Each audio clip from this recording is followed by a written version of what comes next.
Meus amigos, agora vamos para a nossa segunda parte. Quase que a gente não consegue voltar, não é? O lanche estava muito gostoso.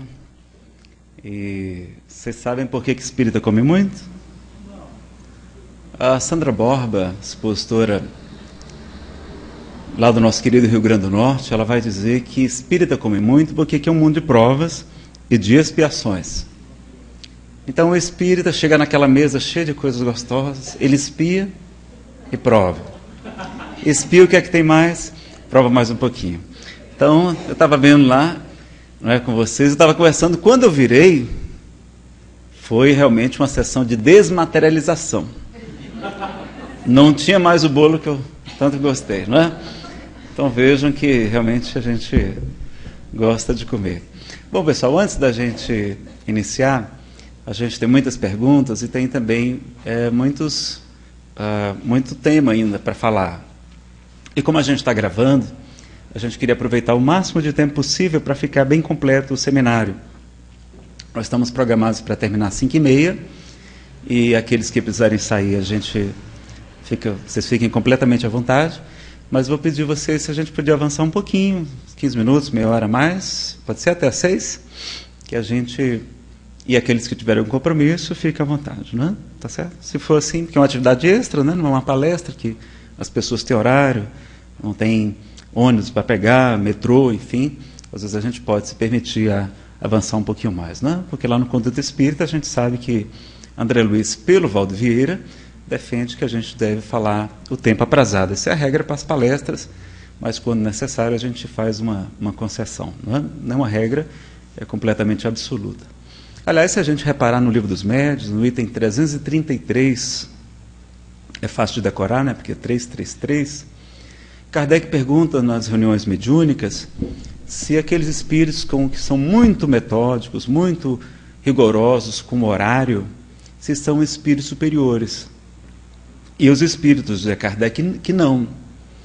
Que espíritos muito preocupados com o horário, eles não são, via de regra, espíritos superiores. Os espíritos realmente superiores continuam trabalhando o tempo que for necessário, e a gente vai perceber, não é, que a espiritualidade está sempre pronta ao trabalho. É claro que no nosso grupo mediúnico a gente vai ter horário para iniciar, horário para terminar, porque as pessoas hoje dependem de transporte público, enfim, de uma série de dificuldades. Mas quantas vezes a gente vai ver Chico Xavier atravessando as madrugadas, não é? Atendendo todos os necessitados, os enfermos, até a última pessoa, então... nos convidando ao trabalho, sem que, não é, essa questão seja tão formalista. O espiritismo não precisa ser tão formal. Existem algumas questões no movimento, não na doutrina, mas eu acho que não foram muito bem interpretadas. Quem aqui já fez direito, por favor, levante a mão. Além do Alexandre, quem mais? Eu não vou fazer pergunta, não. Eu quero registrar aqui a presença da nossa Maria, não é? Maria é a presidente aqui da União Regional Espírita, está prestigiando aqui o nosso evento. Por favor, Maria, não é? Dá um alô para todos que possam lhe conhecer e saber que podem contar com a União Regional para ajudar em todos os momentos aí as casas aqui que compõem a nossa área, não é? Então, meus amigos, por exemplo, vejam que no direito a gente nunca interpreta uma frase solta. A gente vê quem disse, para quem e em que contexto. Se aquela regra não fere a Constituição da República, o que é a jurisprudência, né? O que é que os tribunais têm falado sobre a melhor interpretação. A gente vê o que é que a doutrina, ou seja, os grandes estudiosos falam. Se aquela regra não foi revogada. Enfim, para interpretar uma norma, tem uma série de recursos que a gente vai utilizar. Nunca somente a palavra solta. Então a gente vai ver no movimento que as pessoas, às vezes, se deteram numa interpretação, talvez a não a mais adequada. As pessoas narram o encontro de Emmanuel com Chico Xavier às margens do açude. E naquele primeiro encontro, Emmanuel pergunta: Chico, você aceita trabalhar na mediunidade com Jesus? E Chico responde que sim, desde que os bons espíritos não o abandonem. Eles não o desampararão. Mas para isso você precisa trabalhar muito, estudar e esforçar-se no bem. Isso as pessoas não falam. Trabalhar muito, estudar e esforçar-se no bem. Aí que Chico pergunta de novo. E o senhor acha que eu estou em condições de cumprir isso? Sim, desde que você observe os 3 pontos básicos do nosso serviço. Primeiro, disciplina. O segundo, disciplina. E o terceiro, disciplina, é claro. Mas para quem Emmanuel estava falando? Para a gente? Não, para Chico Xavier, não é? Porque Chico já era todo amor, toda bondade, todo renúncio. Emmanuel não revogou amar a Deus sobre todas as coisas e amar ao próximo como a si mesmo. A casa espírita não é para ser um quartel-general. É uma casa de acolhimento, de espíritos imperfeitos, enfermos, que trazemos muitas dificuldades. Agora, a gente vai sim utilizar muita disciplina, como o Chico utilizou. Por quê? Porque ele precisava de tanta disciplina para poder escrever 457 livros psicografados nas horas de folga. Um trabalho assistencial imenso. E a gente vai lembrar que Jesus nos diz, e se encontra também no Apocalipse, em 2 passagens, que cada um será julgado conforme as suas obras. E a disciplina vai nos ajudar a produzir muito mais. Uma boa disciplina, inclusive, a gente não vai ter mais estresse, nem ansiedade, porque a gente vai sair 15 minutos antes, a gente não vai dirigir apressado, estressado, vamos ter horário, vamos ter limites, não é? Humildade também de ter limites. Até Jesus colocou limites na sua missão. Quando a mulher Cirofenícia vem ter com ele, ele diz: mulher, eu não vim senão para as ovelhas desgarradas de Israel. Ou seja, minha missão é só falar para o povo judeu. Paulo é que vai pregar depois para todo mundo. Não é lícito para mim tirar o pão da boca dos filhos e dar aos cachorrinhos. Aí é que ela vai dizer: Senhor, mas até os cachorrinhos comem das migalhas que caem da mesa dos filhos. Né? Aí ele vai dizer: mulher, grande é a tua fé, seja feito conforme tu crês. Mas veja, Jesus sabia que naqueles 3 anos ele só ia deixar aquela mensagem para aquele povo, e dali ela sairia para o mundo a pouco, com os milênios, né, como nós estamos vendo. Então ele tinha limites, tinha metas, e tinha disciplina, mas não andava, não é chamando a atenção dos seus trabalhadores. Pelo contrário, Jesus protegia os seus trabalhadores. Eles aprontavam todas e ele sempre perdoava. Quando os fariseus: esse teu discípulo não jejuam, não, porque era da tradição, tinha que jejuar. Aí ele vai dar tem uma saída de advogado assim. Não, olha, mas é que eles estão na presença do noivo, em plena festa do casamento. Mas mais tarde eles jejuarão. Está lá, os apóstolos vão meter as mãos no trigo, nas plantações, que era permitido, mas não era permitido dia de sábado. Não é que as pessoas tirassem algumas espigas. E aí Jesus vai dizer: mas e Davi também não comeu do pão que estava consagrado no templo e que somente o sumo sacerdote podia entrar ali? Quer dizer, vejam que ele saía protegendo os seus discípulos, seus trabalhadores. Então a gente vai, não é, tendo essa tolerância. Emmanuel vai dizer: não esperemos cooperadores perfeitos. Se a gente exigir muitas pessoas, elas vão embora. Elas vão se estressar. Então a gente tem que ter esse, não é? É como um presidente de uma casa espírita, ele diz: olha, nós temos aqui 1000 médiums trabalhando. Uma casa muito grande. Se 5% tiver perturbado mesmo, psiquiatra, está dentro do limite, está dentro da normalidade, não é? Porque tem gente que tem problema psiquiátrico mesmo, não é mediunidade. Então, assim, vejam que a gente vai ter essa tolerância, esse jeitinho, como eu falei, as casas vão cada vez mais se espiritizando, não é? Se a gente acolhe, se a gente orienta, se a gente estuda. Você como implantou um estudo de Kardec na casa espírita, não tem como ela não se melhorar. Por isso as casas que têm, né, florescido mais, que eu tenho visto, são aquelas que se dedicam, sobretudo, ao estudo. Né? Enquanto que a gente, às vezes, vê a pessoa tão dedicada à parte social, que é importante também. Mas hoje já não é tão importante. E eu acredito que Chico fazia tanto trabalho social em público para que conquistasse a simpatia das pessoas, para que favorecesse a própria divulgação. Porque aí ninguém criticava Chico, porque ele era muito caridoso. Né? Mas a missão principal dele era a divulgação. Então, às vezes, a gente convida um presidente para uma reunião do Conselho Federativo, lá em Brasília, da FEDEF, e ele não vem porque está distribuindo sopa. Será que não tem uma pessoa para substituí-lo? As pessoas não têm mais tempo para nada, porque estão... Não é? Vamos fazer assistência? Vamos, mas às vezes as pessoas estão ali até se aproveitando, se tornando dependentes, né? E carecendo da mensagem libertadora da doutrina espírita. Bom, essa era só essa consideração inicial que a gente gostaria de fazer. Depois eu volto para ela, tá? Nazareno, qual o ponto em que se pode verificar que o espírito atingiu o limite de suas forças e, portanto, já pode dizer que trabalha o suficiente na casa espírita? É pergunta difícil, mas a gente ter essa consciência, essa tranquilidade, pedir aos bons espíritos que nos inspirem e trabalhar o quanto possível e ao mesmo tempo com alegria. Porque Jesus não disse que meu jugo é suave e o meu fardo é leve? Então, se estiver muito pesado, ou a carga está muito pesada, de tarefas, ou você não está fazendo de maneira serena, tranquila. Como Jesus estava sempre sereno, Chico Xavier sempre tranquilo, incomodou às vezes algumas pessoas porque ele tinha muita paciência. E vocês conhecem alguém que tenha trabalhado mais do que Chico Xavier? Então ele com aquela serena, calmo, não andava correndo. Jesus não tinha nem carro, não andava estressado, não, tranquilo.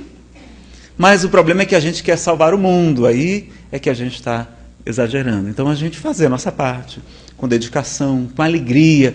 A maior característica de Chico era a alegria. Então ele trabalhava muito e estava contente. Então, verificar quais os talentos que o Pai nos confiou, colocá-los para multiplicar e ficar com a consciência tranquila. Também às vezes a gente... Porque quando a gente fala trabalhar no limite de suas forças, a gente esquece que tem pessoas que não têm limites, né? E às vezes é orgulho nosso. Às vezes a gente está querendo fazer demais porque tem sentimento de culpa, porque tem alguma dificuldade. Então tem que fazer o autoconhecimento para verificar por que a gente está exagerando. Não é? Porque também é nosso dever atender a família, a educação dos filhos. Ou então escolher, olha, não vou casar, não vou ter filhos, enfim, e se dedicar mais à causa. Então, não é? Pode ser outras opções também, não é? Como devemos agir com nossos irmãos de outras denominações religiosas que não aceitam nossa fé, e esses mesmos forem da nossa própria família? Bom, pessoal, com respeito, né? O respeito é uma grande prova de amor. E também a gente lembrar que as palavras podem até convencer, dizia Francisco de Assis, mas é o exemplo que arrebata as multidões. Se você mostrar que o Espiritismo está fazendo muito bem para você, não é? Transformando você em uma pessoa melhor, certamente você vai, não é, levar a mensagem da doutrina espírita. E quando me perguntam, Nazareno, você é espírita? Sim, sou espírita. Mas isso é coisa de Satanás. Eu disse, não, mas por que você não usa uma regra que Jesus nos ensinou para saber quando se trata de um verdadeiro ou de um falso profeta? Quando uma coisa é boa ou quando a coisa é má? Qual é? O pessoal tem que conhecer o Evangelho, pessoal. Tem que estudar mais. Bateu na trave. Pelos frutos os conhecereis. Toda árvore boa produz bom fruto. Quais são os frutos da doutrina espírita? Caridade, humildade, perdão, indulgência, benevolência, estudo, autoconhecimento, não sei o que, iluminação interior. Olha, todos os frutos da doutrina, todos são bons. Se você não concorda, vai discutir com Jesus, porque foi ele que ensinou. Aí a pessoa já desarma, né? E está lá em Marcos também, capítulo 9, que os apóstolos vêm, Senhor, nós encontramos outras pessoas que estavam curando, mas não era em teu nome. E nós os repreendemos. Aí Jesus diz, por que fizestes isso? Não procedestes bem. Porque quem não é contra nós, é por nós. Então, quem está trabalhando no bem, não é? E essas outras denominações religiosas, os nossos irmãos protestantes têm ajudado muita gente, fazem mais caridade do que nós. Eles dão 10% do bruto que eles ganham de tudo, de salário, de venda, de tudo, eles dão para a igreja. E tem gente que dá mais. A gente dá 10% do nosso salário bruto para a doutrina. Eles estão fazendo muito mais do que nós, divulgando o Evangelho, montando cadeias de televisão até no exterior, os países de língua portuguesa, até em Singapura, tem lá a igreja Assembleia de Deus. Então, tudo bem que eles defendem, 70% deles, em média, defendem a doutrina da prosperidade, que a gente não concorda, Jesus não pregou isso. Mas é isso que as pessoas estão procurando, não é? É dinheiro, é saúde, é que a sogra vira um anjo, a nora vira uma santa, e eles prometem. Pelo menos o povo estuda o Evangelho e se melhora, né? O fruto deles é bom também.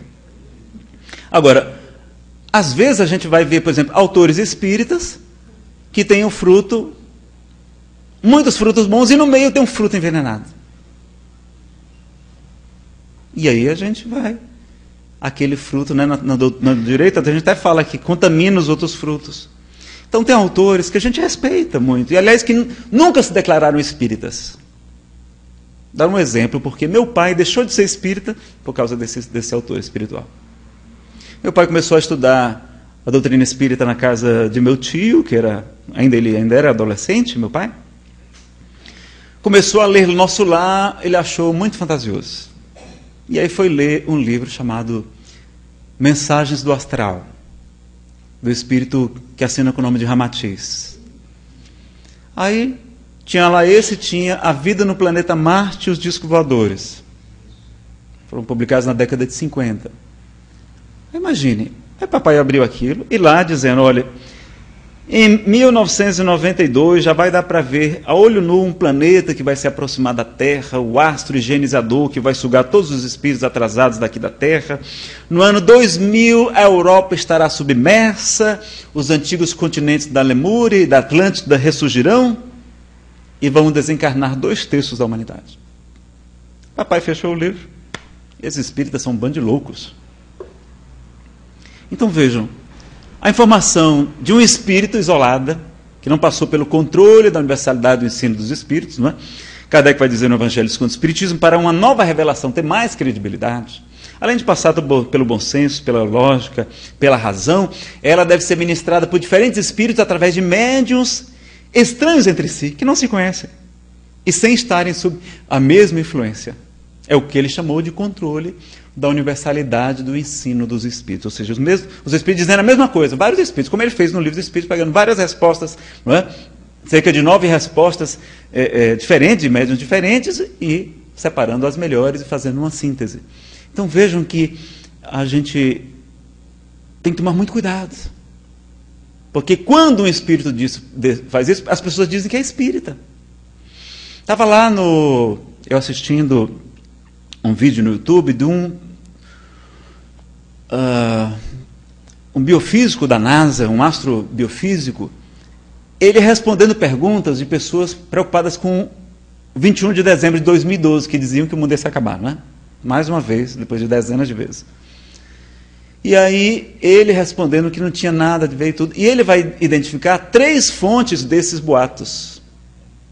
E uma delas era uma médium, não espírita, é claro, né? Americano, que disse que teve informações de extraterrestres, chamados Zetãs, dizendo que no ano de 2006, no mês de maio, a Terra ia ser destruída. Quando foi no mês de junho, as televisões foram todas lá, porque ela é uma médium famosa. E a senhora não falou que o mundo ia se acabar em maio? Elas, não. Os Zetãs me disseram que era apenas um teste, mas que em 2012 vai se acabar mesmo. Aí imagine, o que ficou desmoralizado aí? Não foi a mediunidade? E lá ele se diz espírita, vocês sabiam disso? Tem muito médium lá que nunca leu Kardec, não sabe nem quem é Kardec, e se diz espírita. É o chamado espiritismo inglês, divulgado por Arthur Conan Doyle, não é?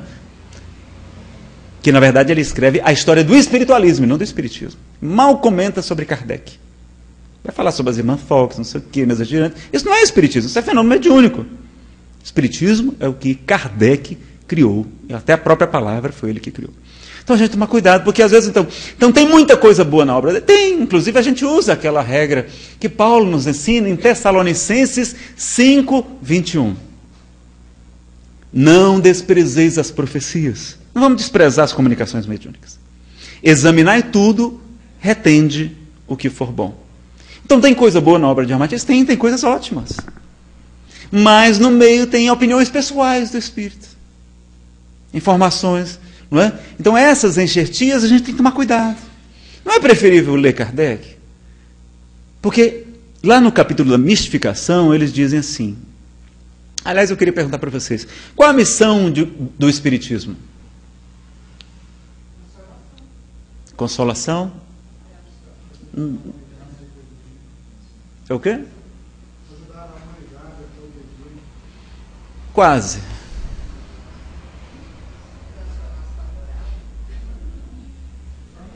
Como é que você chama? Norma? Bem-aventurada tu és, Norma, porque não foi a carne nem o sangue que vos lhe revelou, mas certamente um bom espírito em nome do nosso Pai. Lá no item 303 do Livro dos Médiuns, em outras partes também, vai dizer que a missão do Espiritismo é a reforma moral da humanidade. É a melhoria moral nossa. O Espiritismo não veio para curar corpos perecíveis. O Espiritismo não veio para saber o futuro, para saber o passado. E os Espíritos dizem a Kardec, olha, se vocês perguntassem somente perguntas a esse respeito, jamais seriam enganados. Mas a gente fica querendo, né, inventar moda, querendo saber do futuro, se o mundo vai se acabar, se não foi, como é que foi no passado. E aí a gente acaba, é quando os pseudo-sábios mais investem nesses locais que a gente não tem como aferir. Tá certo? Então, tomar cuidado com essas obras. Não é nenhuma crítica pessoal a nenhum autor, tem muita coisa boa, tem muita coisa surgindo, mas na livraria vamos prestigiar as boas obras espíritas, não é? Que a gente pode dizer, romance. Não, romance é bom, não vejo problema com romance, não. Não está dizendo que é romance, não. Então, coloca lá romance, bem grande assim. Quantas pessoas vieram para a Casa Espírita graças aos romances, não é? Agora, tem os melhores e os não tão bons. Por que temos tanta dificuldade para conversar com alguém, companheiro da casa, quando deveria ser o contrário? Pessoal, a gente falta comunicação. A gente só fala em público, não é? A gente não tem momentos como esse de confraternização, normalmente. Lá no exterior, normalmente, como as casas espíritas vendem o lanche, o jantar, aí as pessoas ficam conversando lá depois do lanche. Então, um momento de confraternização. Mas a gente tem também, na Igreja Católica, tem uma figura chamada confessor. Não é? Então, cada um, como Francisco de Assis, tinha Frei Leão como seu confessor. Então, ele conversava com ele, se abria, desabafava. Isso é muito bom para a gente. Naquele trabalho de estudo do Evangelho em grupos, né, que nós falamos, de terapia do Evangelho, a pessoa tem a oportunidade de falar, de colocar suas coisas, de ser reentrevistada. Então, ela passa não por um atendimento fraterno só, mas por um acompanhamento fraterno. Né? Então é muito interessante a gente ter, e na própria Casa Espírita a gente pode ter alguma pessoa para conversar. E entre os trabalhadores ter a reunião, não é, da diretoria, ter as reuniões da coordenação, a gente promover as reuniões, mas não para ficar discutindo caso, fazendo confusão. Reunião lá na Federação do Distrito Federal, por exemplo, é assim, pauta, calendário dos eventos, não é? Programação da campanha em defesa da vida, marcha nacional em defesa da vida. São tópicos, não é para ficar, olha, aqui eu estou discutindo quem está certo, quem está errado, quem é no Rusteng, quem não é... Não. É para tratar de programas de ação. Não é? Agora, quando vocês precisarem conversar um com os outros, já tem aquelas dicas que a gente comentou de como fazer, não é? Interessante que a gente não conversa, e aconteceu um caso comigo. Vocês gostam de caso, saber da vida dos outros, né? Fofoca fraterna. É construtiva, né? Aliás, um amigo, o nosso cinegrafista, que eu não sei o nome dele ainda, o Leandro, me perguntou, Nazareno, mas existe crítica construtiva? Como é que é esse negócio de crítica? Pessoal, o ideal é que a crítica seja construtiva e bem feita, mas também vai ter a crítica destrutiva. E o nosso orientador, ele vai dizer, Nazareno, a crítica destrutiva também é boa, porque ajuda a destruir o nosso orgulho, a nossa vaidade de querer agradar a todos, né? Então, vamos aprender com ambas. Então vejam que, na questão de conversar, eu era doutrinador, dialogador com os espíritos, né? Esclarecedor na reunião mediúnica, lá em Fortaleza, há muito tempo atrás. Hoje eu estou trabalhando como médium, né? Fazendo a parte do desenvolvimento da mediunidade. E uma das melhores médiuns do nosso grupo começou a faltar várias vezes. E lá a gente tinha, além de ter que estar matriculado no estudo, 70% de frequência, a gente fazia 3 reuniões práticas, uma de estudo, uma teórica. E aí na teórica ela apareceu. Aí eu já comecei errado, né? Na frente de todo mundo. Fulana, você não sabe que é importante a assiduidade? Não é? Você se ausenta assim, tal, não sei o quê. É importante a pontualidade, a disciplina. E ela disse, Nazareno, eu não sei se você sabe, mas eu sou mãe solteira. E meu filhinho nasceu muito doente. Ele já teve que passar por 5 cirurgias. E nesta última vez eu não tinha ninguém com quem deixar meu filho para poder vir ao trabalho mediúnico. Meus amigos, nenhum de nós, do nosso grupo mediúnico, sabia o drama que ela estava passando. Somente eu, que era o coordenador, deveria saber de todos, conhecer as pessoas todas assim com mais cuidado. Então, às vezes, a gente está lá no grupo mediúnico, se estribuchando todo para se comunicar com os espíritos. E o outro espírito está aqui encarnado ao nosso lado. A gente não sabe nem o nome. Às vezes está precisando de uma cesta básica e a gente não sabe, não ajuda. Então, precisamos trabalhar mais essa fraternidade, essa amizade, não é?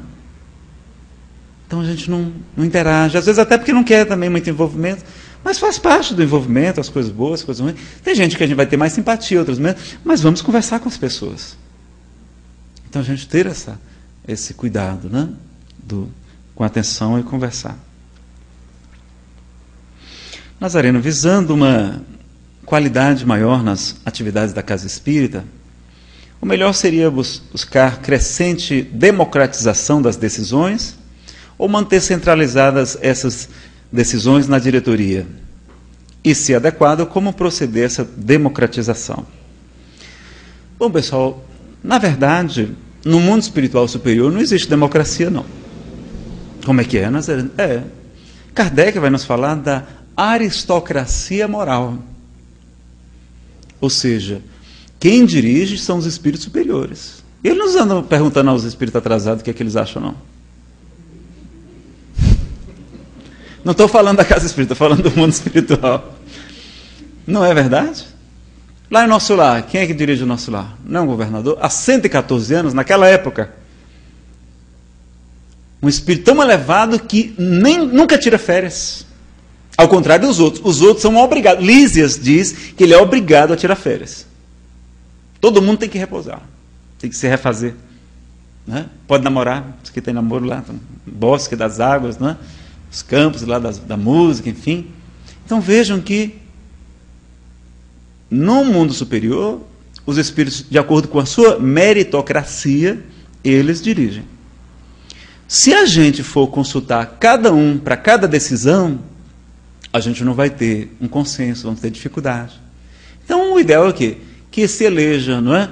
O conselho, os sócios da casa, eles elejam o conselho e também a diretoria. Não é? Então, ou o conselho eleja a diretoria, que é aquele conselho de pessoas mais preparadas, tudo, sabe quem tem uma melhor orientação doutrinária, maior capacidade de trabalho, não precisa nem ser tão conhecedor, mas que seja uma pessoa que possa dar a sua contribuição, né, de trabalho e assim por diante. Então, essa democratização, ela é boa, você pode fazer uma consulta, tem uma caixa de sugestões, não é? Tem uma ouvidoria, tem casa que é tão grande que tem até ouvidoria dos problemas, tudo, que é importante também. Não é? E sempre que possível a casa comunicar, consultar, se for necessário. Vamos construir aqui um segundo andar. Não seria bom participar as pessoas, perguntar o que elas acham também, e a gente, inclusive, buscar ajuda, não é? Então, vamos lá. Isso aqui na verdade, tem várias perguntas num só. Para auxiliar na condução dos problemas da casa espírita e na condução de suas atividades, é válida a evocação e consulta aos mentores dessa casa de forma pública, ou seja, aberta, né, em reunião de diretoria, assim, aberta aos trabalhadores, em reunião de diretoria. Bom, pessoal, mais uma coisa que a gente vai verificar.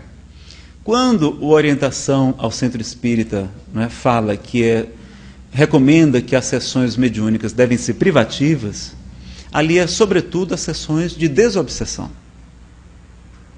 Porque ali não é bom, o objetivo principal ali, eu acredito, era que não é bom a pessoa, não é o paciente, o assistido, participar da reunião onde ele vai encontrar o seu obsessor. Que o obsessor vai destratá-lo, não é? Vai contar mentiras, às vezes, para gerar sentimento de culpa, que diz Manuel Filomeno de Miranda, por Divaldo Franco, é o melhor plug para a obsessão espiritual, é o sentimento de culpa. Então, é preferível que a pessoa se poupe disso, que ela não saiba do seu passado, né? Passado muitas vezes doloroso, nós equivocamos muito, cometemos muitos crimes, né? Muitas guerras, muitas mortes, torturas, inquisição, cruzadas. Quantos problemas? Então, não é bom que a gente saiba não do passado, né? A Emmanuel fala até que Nós jamais deveríamos fazer regressão de memória por mera curiosidade.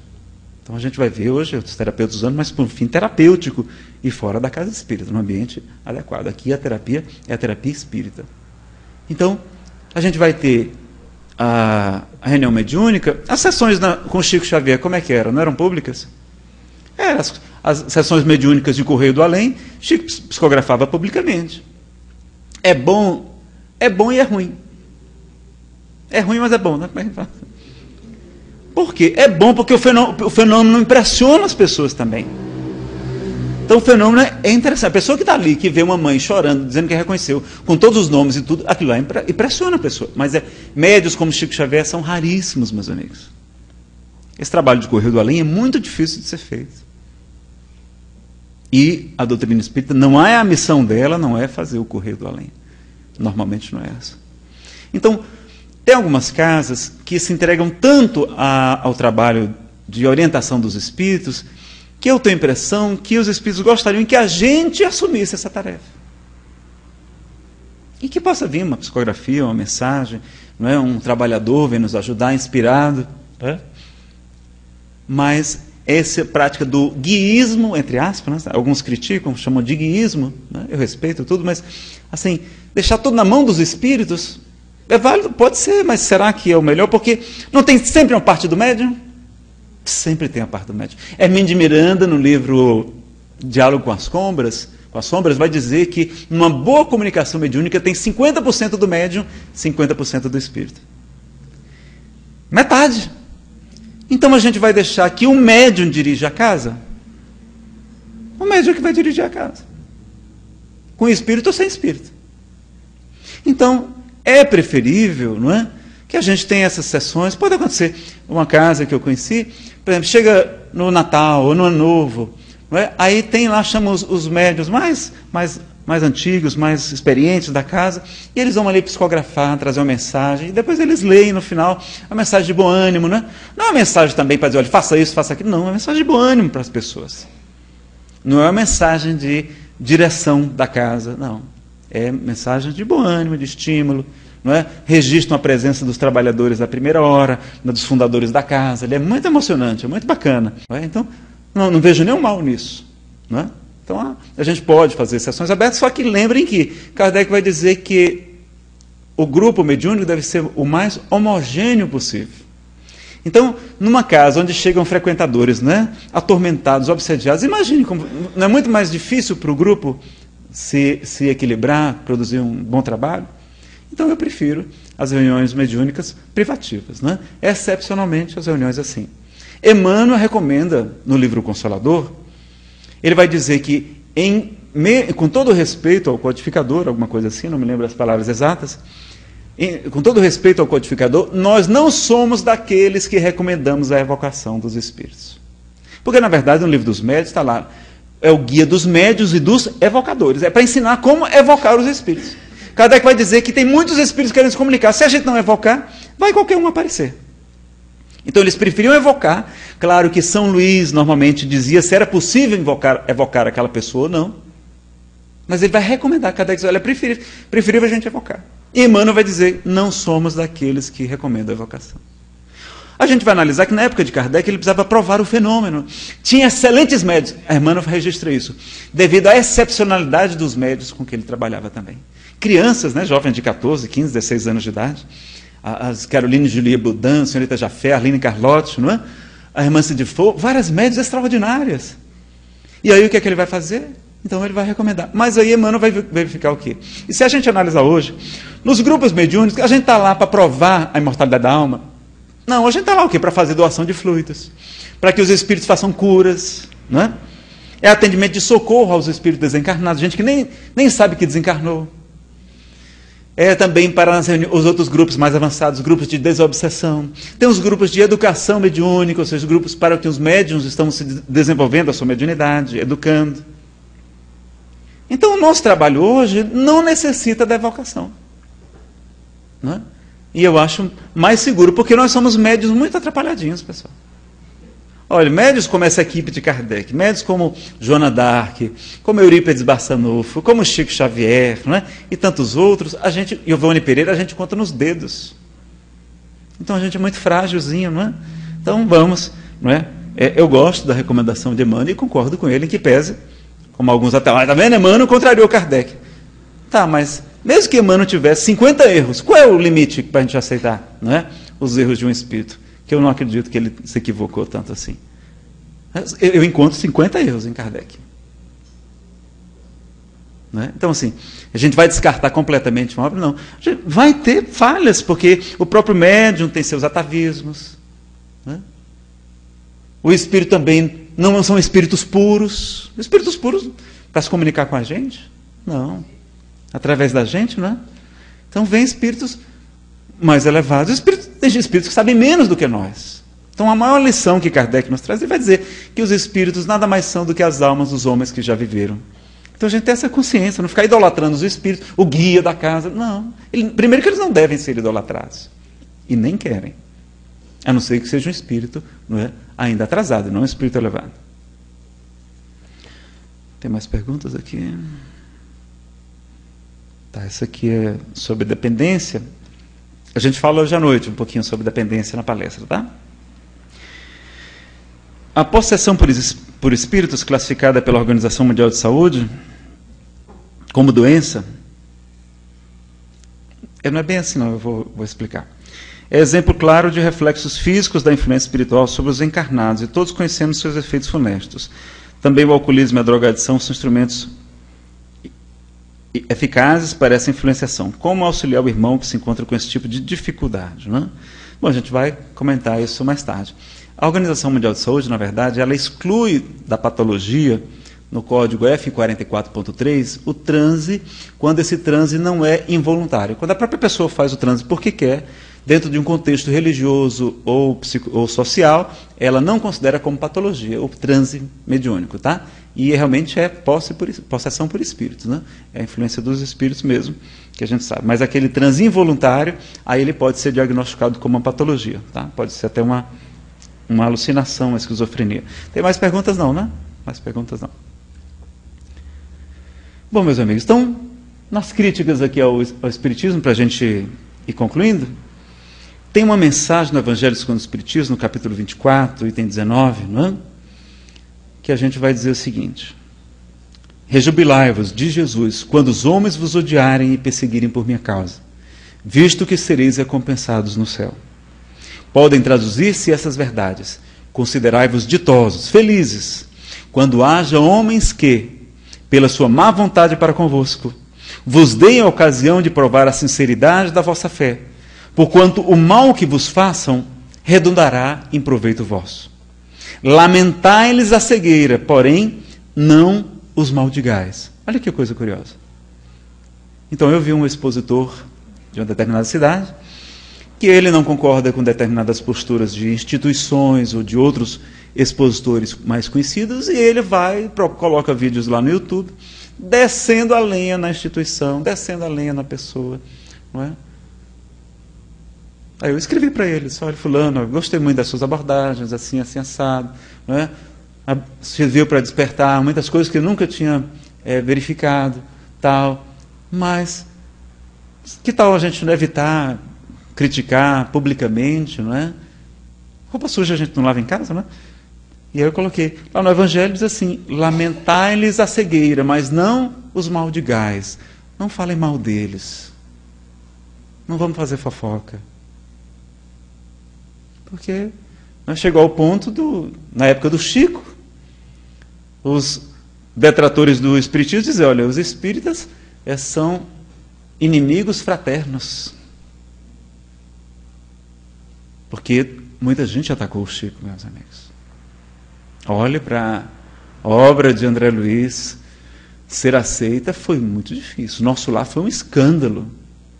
Hoje a gente, né, fala com a maior tranquilidade, e ainda tem gente que critica. E a gente tem que respeitar. E eles vão falar para um grupo de pessoas que é mais ortodoxo, digamos assim. Né? Realmente não houve o controle da universalidade dos espíritos. Está tendo um controle de universalidade nosso. mas a gente vai aceitar cegamente só porque foi um bom médium. O médium era muito caridoso. Isso não é critério de Kardec. Kardec diz que às vezes o médium é muito bom, muito caridoso e tudo, e pode ser vítima de enganos. Aliás, ele no livro dos médiuns, ele vai perguntar qual o conceito do médium perfeito. E os espíritos respondem, perfeito? Perfeito não é uma palavra adequada ao vosso mundo. Poderíamos no máximo dizer bom médium. E o bom médium é aquele que, buscando sintonizar sempre com os bons espíritos, tenha sido o menos enganado. Como é que é, Nazareno? Todos nós, os médiuns, seremos enganados. E Chico Xavier foi enganado. E ele perguntou, Emmanuel, por que você permitiu que espíritos maus me enganassem? Para que você saiba que não é infalível e mantenha sempre a humildade. Mas a gente começa a ficar orgulhoso, porque é o médium e tal. E aí o que é que faz? Está lá, nós falamos das imperfeições morais, né, que através do estudo a gente combate, mas no livro dos médiuns, no item 228, vai nos dizer que, dentre as muitas imperfeições morais, que são tantas outras portas abertas para a influência dos maus espíritos, aqueles se aproveitam com mais frequência e mais facilidade, é o orgulho, porque é o defeito que a criatura menos enxerga, menos admite em si mesma. Aí o que é que eles vão fazer? O espírito pseudo-sábio, né, que assina muitas vezes com nomes pomposos, vai estimulando a vaidade do médium, o orgulho. E aí quando os colegas do grupo começam a dizer, fulano, olha, não é assim. Aí ele fica muito suscetível, se melindra por qualquer coisa, não? E aí o que é que os espíritos pseudo-sábios dizem para ele? Para ele deixar o grupo. E quando ele se isola, é quando ele se torna presa fácil dos espíritos enganadores. É assim que está lá no livro dos médiuns, no capítulo da fascinação. Então a gente estudar em grupo é a nossa proteção. Os médiuns precisam estudar. Dizem, eu sou médium há 30 anos aqui na casa, mas nunca leu Kardec. E a pessoa está com autorização lá de falar, em nome da doutrina espírita, falar no grupo mediúnico. Como é que a gente é espírita e não leu, pelo menos, esses 3 livros fundamentais da doutrina espírita? Né? Kardec publicou 29. A gente não lê 10%, não lê 13 livros só. O livro dos médiuns é um roteiro seguro. Temos também nos domínios da mediunidade, né? Qualidade na prática mediúnica do projeto Manuel Filomeno de Miranda, vários outros. Mas hoje então um médium, não é? Se melindra e a gente se melindra por qualquer coisa. Não é? E o espírito Samuel Lucas disse assim para mim, Nazareno, vocês espíritas parece que esquecem que fizeram Francisco Cândido Xavier todo amor, toda bondade, toda renúncia, com apenas 5 anos, órfão de mãe, abandonado pelo pai que distribuiu os filhos com os parentes, com uma madrinha severa, que ele dava surra com varas de marmelo, todos os dias, espetava um garfo em seu estômago, porque acreditava que o menino estava possuído pelo demônio, e ela vai obrigá-lo a lamber feridas da perna do menino Moacir durante várias noites seguidas. Chico tem que apanhar e lamber feridas, né? Chico tem. Mas a gente não. A gente não pode receber nenhuma crítica, né? Que a gente já se melindra. Não, eu vou abandonar a casa. Olha, o meu trabalho aqui é voluntário, viu? É trabalho voluntário, mas é remunerado espiritualmente. Porque às vezes eu já vi diretor numa reunião dizer o seguinte, não, olha, meu trabalho aqui é voluntário, eu estou fazendo, isso aqui não é minha obrigação, não. Não tenho responsabilidade. Que conversa é essa?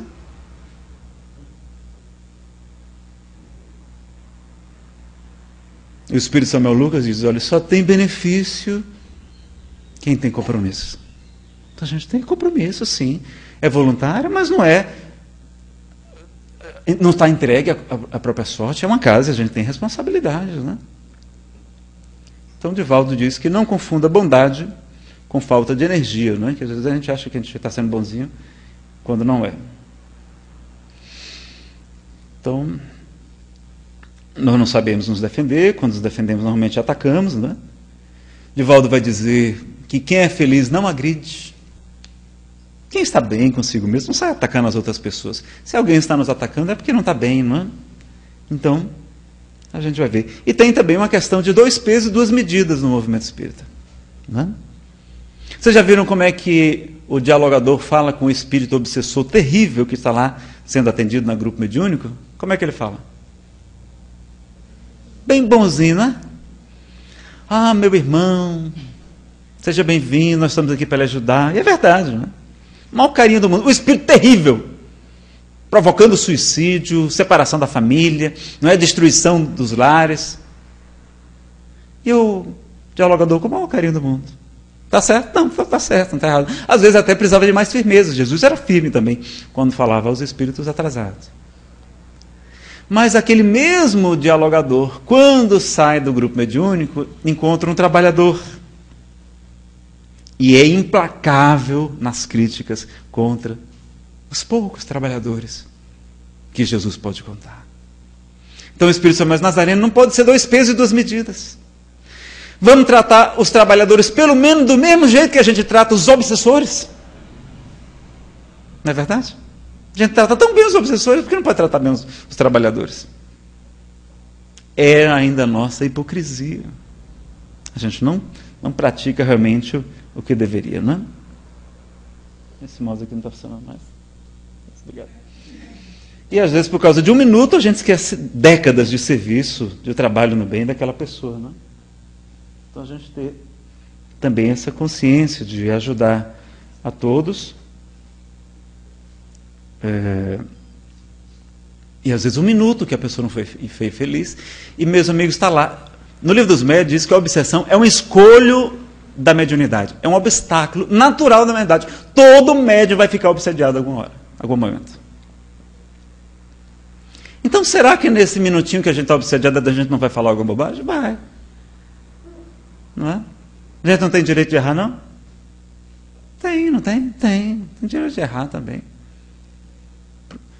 E o Espírito Santo Nazareno, vocês estão pior do que a Igreja Católica. Porque na Igreja Católica tem o dogma da infalibilidade papal. E por isso até a Igreja Ortodoxa grega se separou dela, quando ela disse que o Papa, nos concílios, nunca erra. Ele é infalível nos concílios.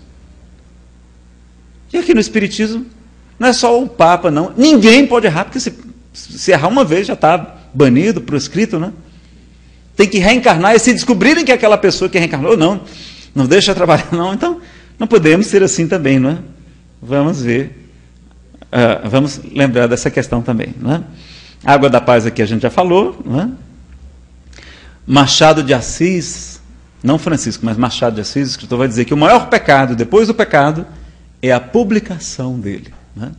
É a divulgação. Então, pior do que o problema que aconteceu, o que vai acontecer em todas as casas espíritas é a gente divulgar, né? Porque a gente está dando força para o mal, e por isso Jesus diz, não resistais ao mal, porque quando a gente vai se defender, a gente contra-ataca, e a gente está dando, aí daqui a pouco está, né? Então, por exemplo, se o Márcio fizer uma crítica justa para mim, aí eu, melindroso, não é, orgulhoso, aí eu, não, o quê? Aí eu chego ali, eu não sei o seu nome ainda. O Fernando, chega o Fernando, tu sabe o que é que o Márcio falou de mim? Mas tu sabe que eu sei muita coisa dele, olha isso aqui, aquilo outro. E daqui a pouco o Márcio conta para a Rosânia, que é a esposa do... Olha, o Fernando conta para a Rosânia, né, que é a esposa do Márcio. E quando bate numa mulher, então, né? Aí diz que a notícia chega mais depressa, né? É para espantar o sono, né? Então imagina, daqui a pouco está a casa espírita toda com raiva de mim, do Márcio, porque ele faz uma crítica justa, e eu me melindrei e inventei um bocado de coisa a respeito dele. Né? Então vejam, né, como é que são as coisas. Então a gente ter esse cuidado com a divulgação do mal. Né? Bom, mas além da questão da pureza doutrinária e pureza de corações. Pessoal, olha, Jesus evolucionou tanto o seu tempo que teve que dizer, eu não vim destruir a lei, mas dar-lhe cumprimento. Não é? Porque ele questionou o conhecimento vigente, as leis de Moisés, modificou muita coisa, não é? E é natural também que no movimento espírita, vocês lembram do caráter progressivo da revelação, como Allan Kardec nos ensina no Evangelho segundo o Espiritismo? Então, primeiro vê a revelação de Moisés, 1500 anos antes de Jesus. Uma lei diferente, severa, necessária para um povo bruto e ignorante. Aí depois vemos a mensagem de Jesus, muito avançada para a sua época, né? E 18 séculos depois nós vamos ter a mensagem da doutrina espírita. Mas ela não está estagnada. Kardec não disse que ali estava a última palavra, que quando a ciência provasse que o espiritismo tivesse erro em algum ponto, ele abandonaria aquele ponto e seguiria a ciência. Ou seja, é uma doutrina progressista. É natural que venha, como veio a obra de Chico Xavier, revelando novas informações, não é? Consertando ou adaptando ou informando alguns pontos na obra de Kardec de maneira diferente. E a gente vai assim avançando. Então, vamos estar também abertos, vamos ficar com aquela... Porque humildade vem de humus, o radical que significa solo fértil, que está pronto para receber a semente, que está aberto ao conhecimento. Não é? Não vamos ficar também tão fechados, mas agora vamos estudar Kardec, vamos conhecer, ter a boa base para saber. Não é? Então, a gente analisar os frutos, mas uma coisa é analisar os frutos, outras coisas é incorporar aquele fruto que a gente apenas analisou, porque pode ter frutos maus. Não é?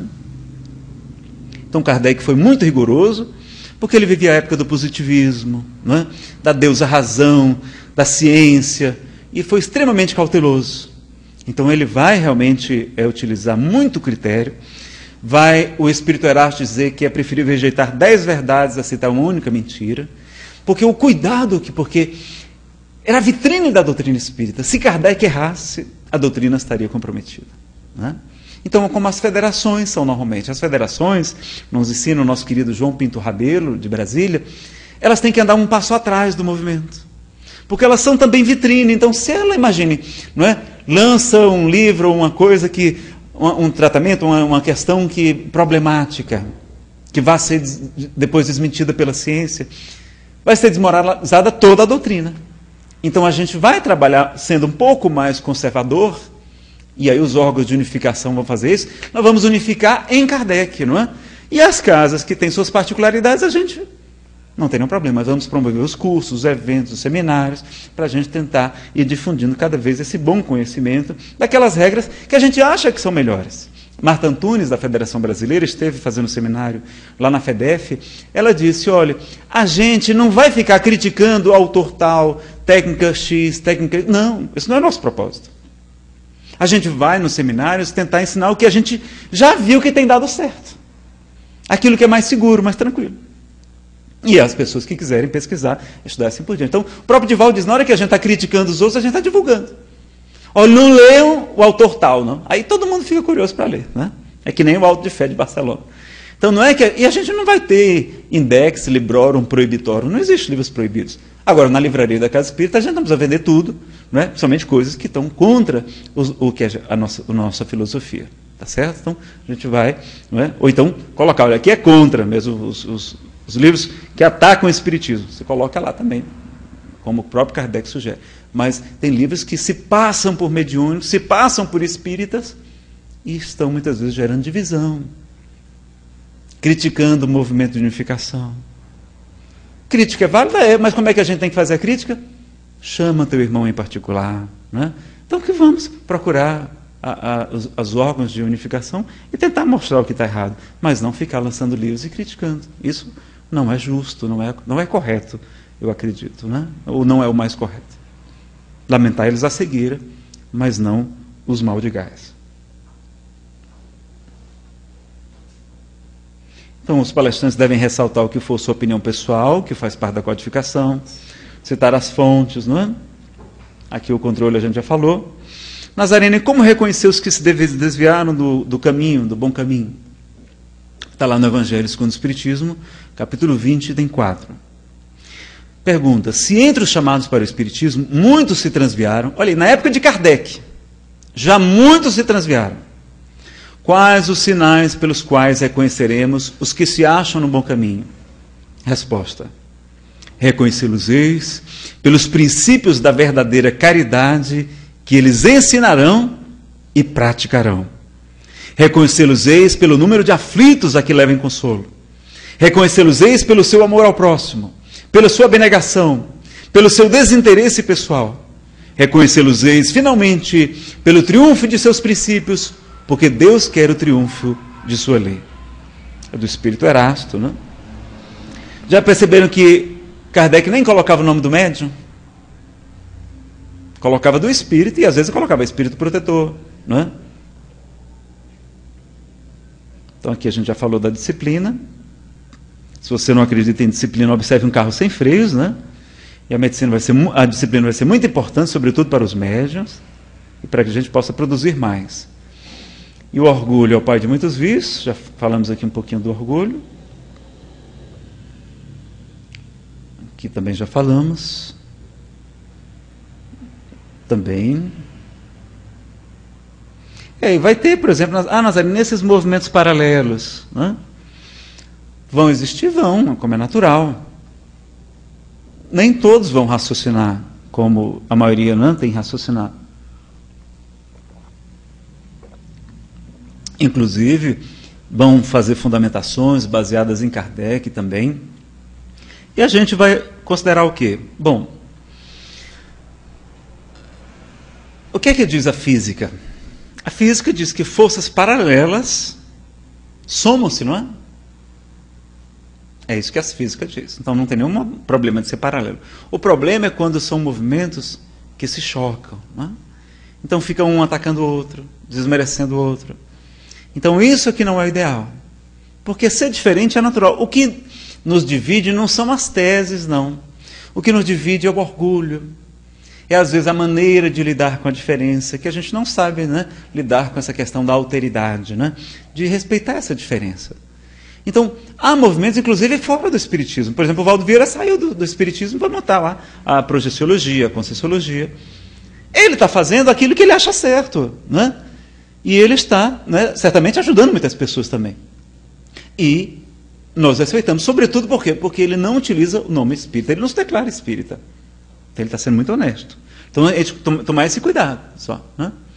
Então quando a pessoa vai fugir um pouco a esse, não, a gente tem que fazer essa correção. Mas, por exemplo, outros movimentos paralelos, lá em Brasília a gente convive, não é? E a gente faz o movimento Brasil Sem Aborto lá juntos. Eles dão uma grande colaboração, então a gente soma forças e não fica se degladiando. Então agora não adianta chegar lá e ficar, não, eu quero defender, não é, a tese X, a técnica Y. E às vezes a gente vai ver que o que divide são as técnicas. Que técnicas são técnicas? Ah, não, eu gosto da corrente magnética.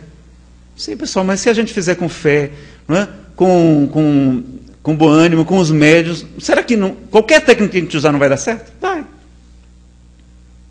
Agora fica um querendo dizer que o outro está errado, que é antidoutrinário. Fica o outro lá, não, apometria. Aí pronto, agora a apometria virou a salvação imediata, né? O que eu acho errado. Não pela técnica. Porque se você vai estudar a técnica em si, ela não é o tratamento com a pessoa desdobrada. Não, isso nada de equivocado, não. Apesar que tem várias apometrias, né? Estão misturando práticas de umbanda, de cultos afro-brasileiros com apometria e dizendo que é apometria. Eu não pratico apometria, na casa que eu frequento também não tem. Não é? Já participei de um tratamento para conhecer. E o que um amigo meu diz, ele, Nazareno, é porque as pessoas, primeiro, não conhecem, e segundo, tem vários tipos de apometria. E nada mais é do que uma técnica. Agora, o problema é que se apresentam muitas vezes essas técnicas novas como soluções mágicas. Então a pessoa vem na casa espírita e não fica curada da obsessão espiritual. Divaldo ficou 40 anos com um obsessor, máscara de ferro. Só se libertou da obsessão quando ampara uma negrinha que tinha sido mãe desse espírito noutra encarnação. Aí o espírito perdoa. E reencarna como filho dela, inclusive. Agora, as pessoas acham que Deus não respeita o livre-arbítrio dos nossos obsessores. Ele respeita o nosso, não respeita? Ele vai respeitar dos obsessores também. Agora, a gente pode ter 200 obsessores e não estarmos obsediados, como era o caso do Divaldo. Divaldo dizia que foi bom aquele obsessor, porque ele se via como vigia. Ele tinha que estar sempre orando, sempre vigiando seus pensamentos e emoções. 40 anos. E a pessoa quer chegar aqui em 4 minutos, resolver todos os problemas da sua vida. Se a gente ainda tem imperfeições morais, vamos conectar com os espíritos menos evoluídos ainda. Então, as pessoas estão querendo mostrar, olha, essa técnica nova, a apometria é só uma das novidades, teve várias já. Olha, essa técnica nova vai resolver todos os problemas. Aí isso aqui está errado. É como se fosse mais forte. Aí tem gente que vai chegar lá no centro e diz assim, ah não, mas eu vou para o terreiro tal ali, porque lá tem uma médica que é muito forte. Eu pergunto, mas por quê? O que ela faz? Ela faz alterofilismo? Então o pessoal fica com essa crença, já achando que usando, né, pretos velhos, entidades, né, que a gente tem todo respeito, mas não tem nenhum problema a pessoa ser preta e ser idosa. Mas estão idolatrando esses espíritos como se fossem mais poderosos do que os espíritos superiores. Aí não, olha, se fizer... Aí tem lá, nessa casa tem uma fila para apometria, demora 3 meses para ser atendido. E a fila para desobsessão normal, se você quiser, faz no mesmo dia. Quer dizer, as pessoas acham que é mais forte, mais isso, quando a gente sabe que Deus, sendo perfeito, soberanamente justo e bom, Ele atende nós até com médium, sem médium, e apesar dos médiums, diz Emmanuel. Então o Chico vai dizer que nós passamos por cirurgias no mundo espiritual, quando estamos dormindo, muitas vezes. Ele revelou no livro, no Pinga Fogo. Então, por que vai dar privilégios a um e a outros não? Que a gente pode desenvolver técnicas? Pode. Porque às vezes o próprio médium tem mais fé. E a pessoa também. E tua fé te curou, não é isso? Então, se o médium de efeitos físicos, de cura, entre aspas, né? Chegar de camiseta, de chinela havaiana. Havaiana não, que está muito chique agora, né? De chinela, assim, chinela de borracha. Chega lá e simplesmente chegar e colocar a mão, impor as mãos sobre a cabeça da pessoa. Pronto, meu filho, você está curado. A pessoa, que curado o quê? Que conversa é essa? Com esse negocinho. Agora não, se ele chegar de jaleco branco, né? Falando um português misturado com alemão, com aquela ruma de gente ali, 30 camas de um lado, 30 camas de outro, para os homens, para as mulheres, e ainda faz lá um curativo na pessoa, passa algum instrumento sem cortar, não é? Que o ideal é que não corte. E aí a pessoa passa por aquele livro, fica com um curativo, esparadrapo, não sei o que, fica olhando, eita, eu estou operado, eu estou operado. Aí a pessoa fica tão impressionada que ela tem mais fé. Agora, era preciso isso? Não era preciso. Para nós que já temos a fé raciocinada, que já sabemos do merecimento, né, e da necessidade. Então Deus vai nos dando de acordo com o que a gente vai fazendo. Então, na verdade, essas técnicas, né, a gente vê passe de um jeito, passe do outro jeito, né? Aí você sabe qual é o melhor passe que existe? O Espírito Samuel me disse certa vez, Nazareno, o melhor passe que existe é o passe para o lado de cá. Se torne um trabalhador. Seja um voluntário do Cristo. Esse é o melhor passe que existe. Está lá no Livro dos Médiuns, capítulo 23. Para não dizer que eu estou mentindo. Kardec pergunta qual o meio mais eficaz, de afastar os maus espíritos. Qual é? Isso, mas para isso a gente precisa a prática do bem. Porque através da prática do bem nós atraímos a presença dos espíritos superiores. E a presença deles é que é capaz de afastar os maus espíritos. E a caridade é que cobre uma multidão de pecados, meus amigos. Não é técnica X, Y, Z, não. Às vezes a pessoa é curada para que ela tenha fé e se desperte para a transformação moral, para o autoconhecimento, para a reforma íntima. Porque a missão do Espiritismo é a reforma moral da humanidade. Moral. Não é curar corpos. Às vezes a doença é o nosso próprio tratamento. Então a gente vai compreendendo melhor. Então não vamos nos dividir por causa dessas técnicas que alguma casa usa assim, com o conhecimento, com o esclarecimento, a gente vai. E vamos conviver. Não estamos disputando, né? Adeptos. Não, vamos fazer a nossa parte. Quem quer ir lá para a igreja que oferece a prosperidade, que vai ficar rico, que a sogra vai virar um anjo, a nora, deixa aí, não tem problema. Tá bom também. Cada um que vai buscar o seu remédio. Então, assim, mas a gente sabe que o importante é a fé, é o crescimento. Então, Jesus vai nos dizer claramente, porque muito amou, seus pecados foram perdoados. Então, é através da caridade, que a gente acha que é um favor que a gente está fazendo, né? A gente atrai a presença dos espíritos superiores. Mas não é caridade só de dar esmola, a gente já sabe disso, né? É aquela caridade com amor. Chico ia entregar a cesta básica, mas ele ia na casa das pessoas e fazia o evangelho no lar com elas. Falava da doutrina espírita, conhecia o nome de cada uma delas. Ele ia, na verdade, a cesta básica era uma desculpa para ele fazer o evangelho. E aí conhecia as pessoas, auxiliava. Não é? E também a caridade moral, que nos ensina a questão 886 do Livro dos Espíritos, que é benevolência para com todos, ser bom para com todos, até com os inimigos da doutrina espírita, quanto mais com os colegas de espiritismo que estão nas outras casas, com as diferenças naturais. Olha, a casa lá, o Paulo Estevão, começou num cantinho tão pequeno e que a reunião mediúnica era aberta. Minha tia foi para lá, ela me disse, nem não fui para lá a primeira vez. Eu fui na casa espírita, fui lá no Paulo Estevão. E quando eu cheguei lá, estava tudo escuro. E um negócio dos médios lá falando, e os espíritos falando brabo, e disse, eu vou matar. E bateu na mesa assim, menino, foi toda gente correndo para tudo que é lado. E hoje é uma casa, não é? Que é um exemplo. Tanto de estudo, quanto de movimento, de eventos, de tudo, lá em Fortaleza. Veja assim, como é que são as coisas, não é?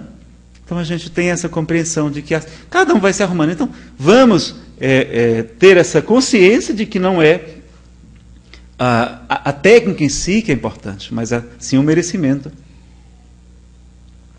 de cada um. E forças paralelas se unem, não é? Então a gente tem a união sem fusão, a distinção sem divisão, né, sem ter a divisão, evitando a separatividade. Né?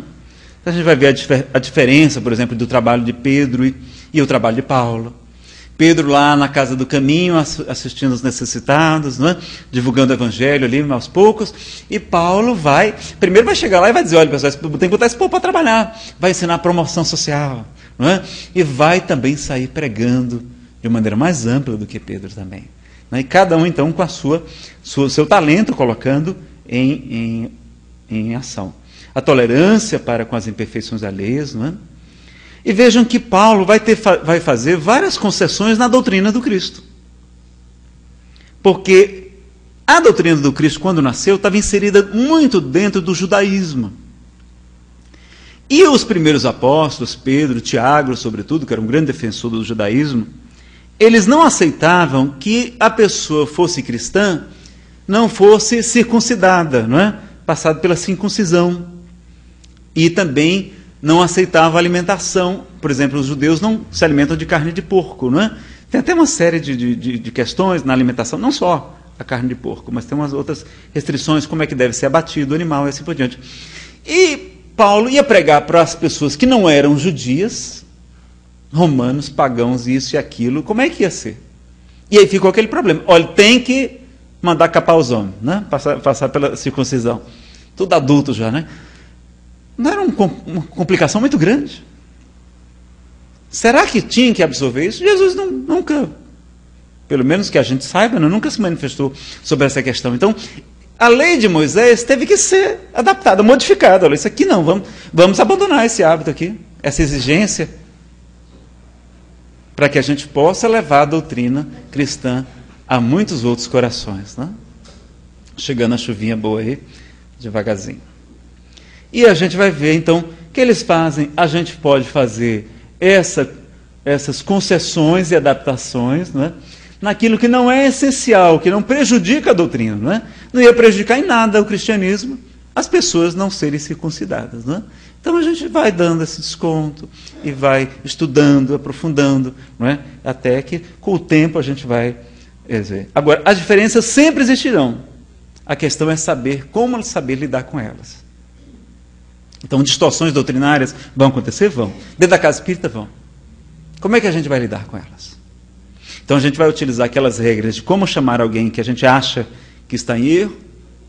A casa espírita lá, se a gente puder ajudar, a gente pode, mas nem sempre é possível. E o que acontece? Quando a casa espírita começa a se equivocar, os trabalhadores abandonam a casa espírita. Então, o que não deveria ser isso, sim, né? Então o presidente fica lá obsediado, fascinado. E começa, digamos lá, fazer rituais. Não é? Até fazer um comentário sobre essa questão de rituais. Porque tem gente que leva isso tanto ao pé da letra, pessoal. Olha, por que no Espiritismo não tem rituais? Os rituais são ruins? Não é? Jesus passava pelos rituais, a Páscoa, tudo, não tinha nenhum problema com o ritual. Por que no Espiritismo não tem rituais? É porque os espíritos, quando foram apresentar a doutrina espírita, foi no século XIX, onde as religiões eram agora consideradas, né, mitologia, coisas de segundo plano. A nova Deus era a ciência, era o positivismo, era o empirismo, a razão. Então, eles apresentam primeiro o Livro dos Espíritos, filosofia espiritualista, está lá, primeira linha, primeira página, né, do Livro dos Espíritos, da primeira obra. Filosofia espiritualista. Somente 501 perguntas e respostas. As pessoas leram e adoraram. Por que eles não mandaram primeiro o Evangelho segundo o Espiritismo? Não era até mais razoável, porque a maioria era católica? Porque se as pessoas lessem primeiro o Evangelho segundo o Espiritismo, isso aqui é religião, é mais uma religião, não querem mais não, isso aqui. Nem liam. Então eles muito sabiamente apresentam primeiro o Espiritismo, filosofia. 1861, 4 anos depois do Livro dos Espíritos, o Livro dos Médiuns. Ciência de observação, né? Um guia prático para as evocações, para o trabalho dos médiuns também, guia prático para os médiuns e evocadores. E somente 7 anos depois de lançar a primeira obra que eles podem trazer o Evangelho segundo o Espiritismo. Aí lá no Livro dos Espíritos dizia, o Espiritismo não tem rituais, não tem liturgias, não tem sacramentos, não tem paramentos, não tem palavras mágicas, não tem talismãs, amuletos, não tem nada de culto exterior, não tem imagens, não tem culto exterior. Deus deve ser adorado em espírito e verdade, como Jesus recomenda. Então foi o quê? Para mostrar que não era religião. Kardec passou a vida toda dizendo que não era religião. Era uma filosofia espiritualista, era uma ciência que estuda a origem, a natureza e o destino dos espíritos e a sua relação com o mundo corporal. É uma filosofia de consequências ético-morais. Mas não veio combater as religiões, mas fortalecê-las. Somente na Revista Espírita de 1868, dezembro, salvo engano, ele vai publicar um artigo, afinal, o Espiritismo é ou não é religião? E ele vai escrever, olha, depende do que você entende como religião.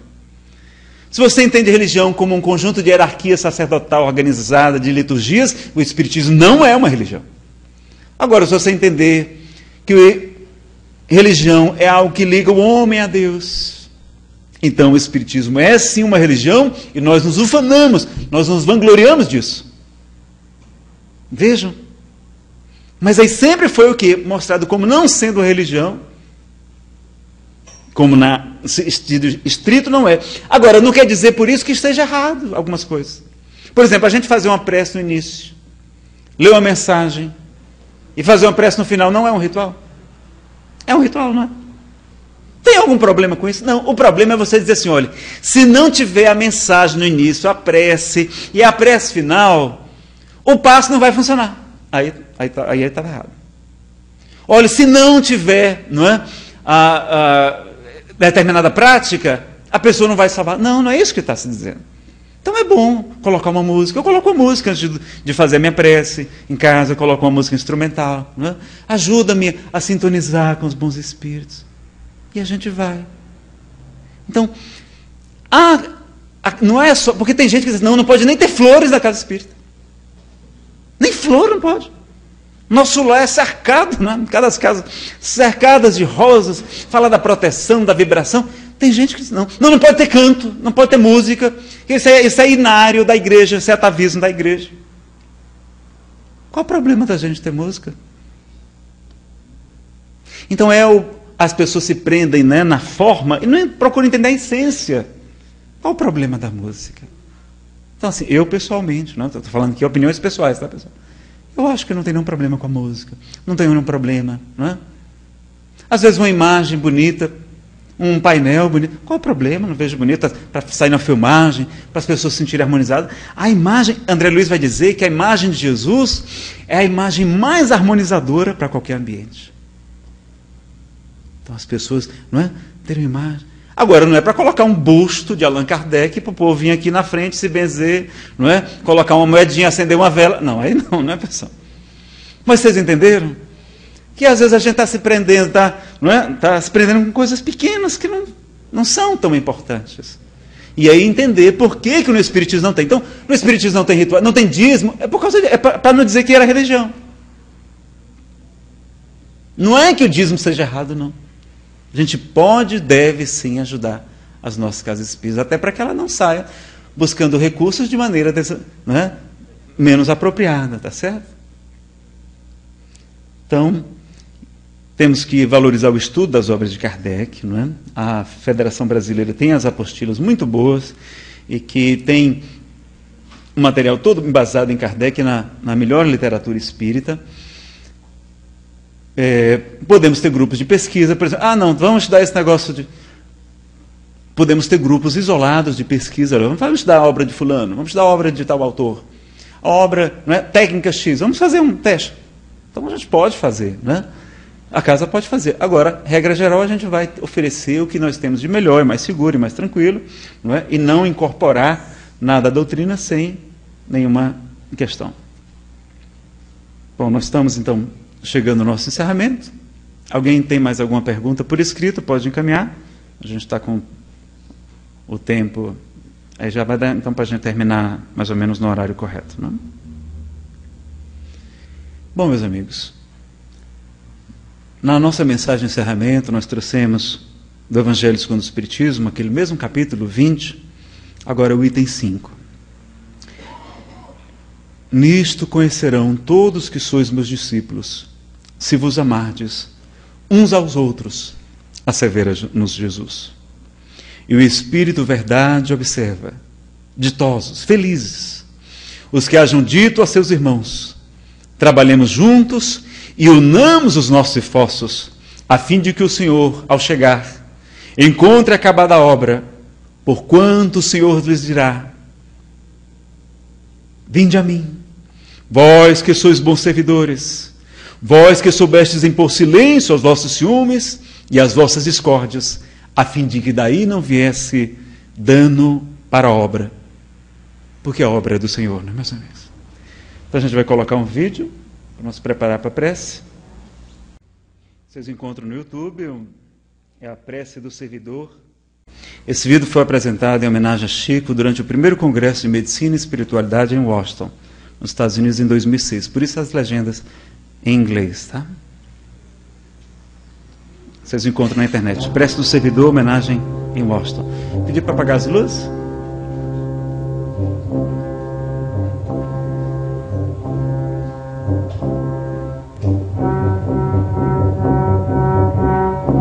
Chico Xavier, Pedro Leopoldo, 2 de abril de 1910.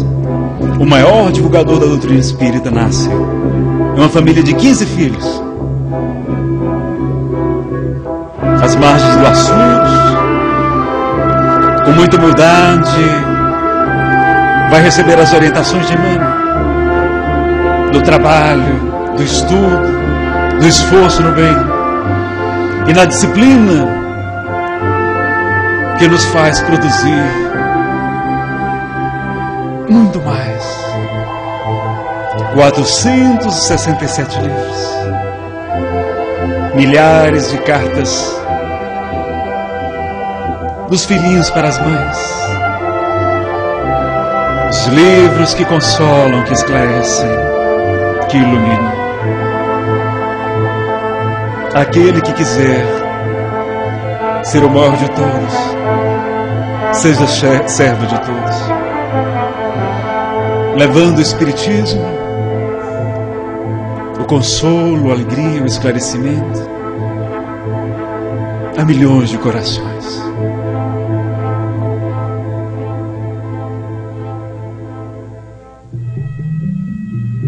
Ele vai nos ensinar a prece do servidor de Emmanuel. Senhor, ensina-nos a trilhar a luminosa estrada do auxílio. Dá-nos força para destruir a pesada fortaleza de nossos próprios erros. Coragem para abrir o caminho da libertação de nós mesmos.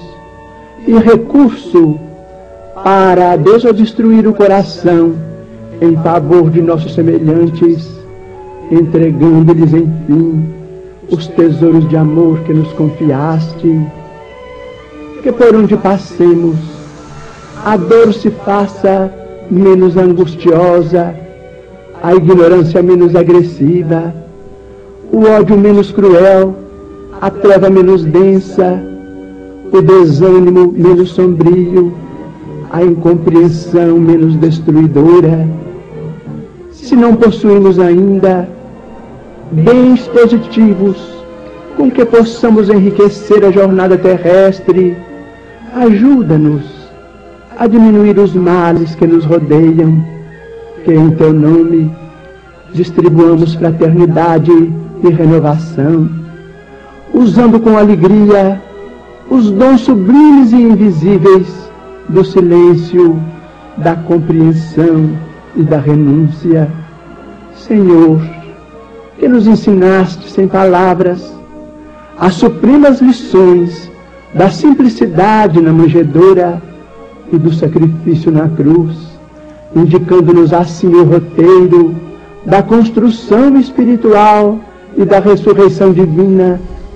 Orienta-nos o passo incerto e ampara-nos os propósitos santificantes, para que a Tua vontade misericordiosa e justa se faça em nós, por nós e para nós, hoje e sempre, onde estivermos, assim seja. A prece do servidor de Emmanuel por Chico Xavier.